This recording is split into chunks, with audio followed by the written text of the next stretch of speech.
Hello, good evening. आपको पता होगा कि आरपीएससी में हाल फिलहाल जो है सदस्यों की संख्या 7 से बढ़कर 10 हो गई है। ये काफ़ी महत्वपूर्ण प्रश्न है आगामी एग्ज़ाम्स के लिए। और ख़ास करके जो सितंबर में एग्ज़ाम होने वाला है सेकंड ग्रेड जीके पेपर, उसमें तो ये टॉपिक भी मेंशन है कि आरपीएससी जो लोक सेवा आयोग है, वो आयोग जो टॉपिक है उसमें जहाँ तक देखें तो दोनों फैक्ट की तरह देखें तो एक तो राजस्थान करंट जीके की बात करें या फिर राजस्थान की राजनीतिक व्यवस्था टॉपिक की बात करें तो उसमें ये टॉपिक मेंशन है। तो ये काफ़ी महत्वपूर्ण हो जाता है। और ये जो गणपत सिंह जी राजपूत सर है और उनकी जो मैंने पीडीएफ देखी थी जुलाई महीने की, तो मैं देख रहा था कि ये इम्पोर्टेंट फैक्ट है जो आने वाले एग्ज़ाम में पूछा जा सकता है।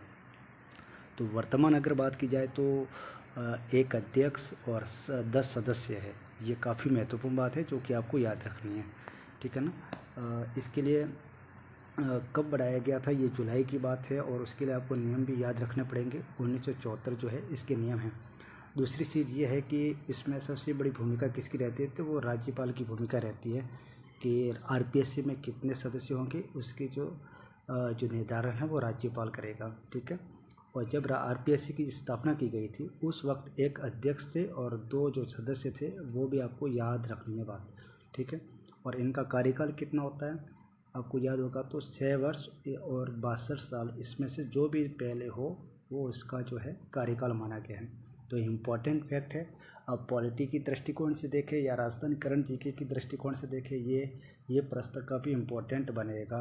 इसको आप अच्छी तरीके से देखें कि हाल फिलहाल कितने इसकी सदस्य संख्या है, वर्तमान अध्यक्ष उनके भी जो बदले गए हैं उनका नाम आपको याद रखना है। वो तो काफ़ी बेसिक हो जाएगा, वो नहीं पूछा जाएगा।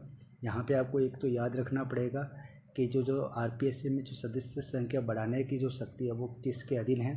तो आपको उत्तर याद रखना, राज्यपाल याद रखना है, ठीक है। ये कौन से नियम में संशोधन किया गया तो आपको याद रखना है, विनिमय जो नियम है 1974 वाले, ठीक है, ये याद रखना है। जब आरपीएससी की स्थापना की गई थी तो उस समय अध्यक्ष प्लस सदस्य की संख्या कितनी थी, तो आपको याद रखना है 1+2। कार्यकाल पूछे तो 6 + 62 आपको बताना, दोनों में से कोई भी हो। तो ये कब की बात है, तो जुलाई 2025 की ये बात है ये।